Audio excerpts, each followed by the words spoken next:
Hey, Bel Air. I'm here at the church just resting after a week of another Bel Air team coming up to help us here at Christ Fellowship Church in Portland, Maine. And we just had a great time. The team came up and canvassed Portland, Maine, delivering these invitations to come to our worship service. About 2,500 of these were handed out in the greater Portland area, inviting people to come worship with us on Sunday mornings. It was our first Sunday morning worship service this time at 9:30 a.m., so a little bit of a kickoff. And the team did great. They were out for 2 days, canvassing, pounding the pavement, handing out those invitations. We had a good time of just fellowshipping at our house over coffee and dessert at night, and just laughing and telling stories.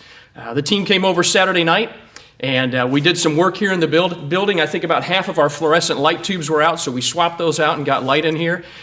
We had the carpets cleaned and moved all the chairs back into the sanctuary, completely reset up the platform, and did a lot of other small jobs around the church to help us out and get us ready for our first Sunday morning worship service.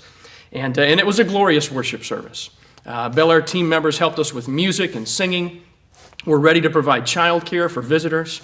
And we just had a wonderful time on a rainy Sunday morning, worshiping the Lord and having the Lord's Supper here at Christ Fellowship. So what was the numeric result? I mean, that's what we always want to know in church planting. What was the numeric result? We had one new visitor. One new visitor our first Sunday morning. That's the nature of church planting in Portland, Maine.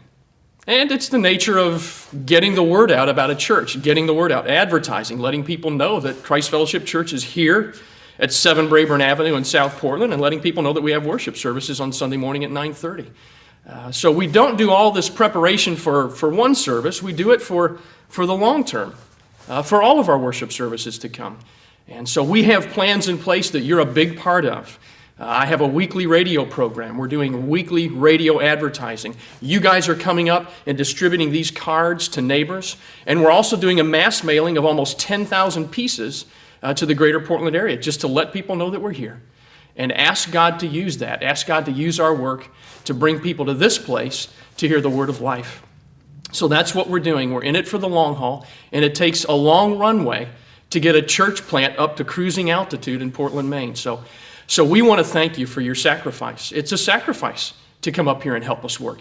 And what a sacrifice you've all made in the church plant offering. We are so encouraged. We're so thankful to God for your giving to the cause of Christ's gospel here in Portland, Maine. You've blown our socks off. We're so grateful for your generosity. And so keep in mind these things. We're here to proclaim Christ and Him crucified, so that the faith of the people in Portland, Maine would rest not in the wisdom of men, but in the power of God. And that's what you're partnering with us in. So thanks for your giving. Thanks for your coming and working. And most of all, right now, in order to fill this building with new believers, thanks for your prayers.